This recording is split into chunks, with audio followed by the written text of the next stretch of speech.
Сайн байцгаана уу, та бүхэнд мөнгөний бодлогын тайлангийн мөнгө зээлийн үзүүлэлт хэсгийг танилцуулъя. Мөнгөний нөлөөлтийн өсөлт 2025 оны 1 сард 11.6% хүрч сүүлийн 7 сарын турш хязгаарлаа.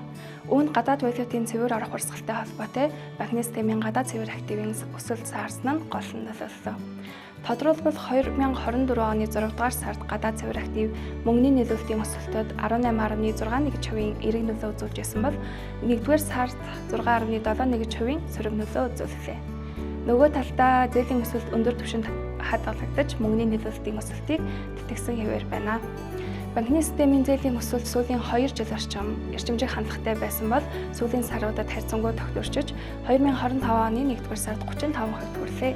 Үүнийг зээлийн зориулт харан ангилж харвал бизнесийн зээлийн өсөлт, эрчимжих, хэрэглээ хадгаламж барьцаалсан зээлийн өсөлт, алгуур сарах хандлага ажиглагдлаа.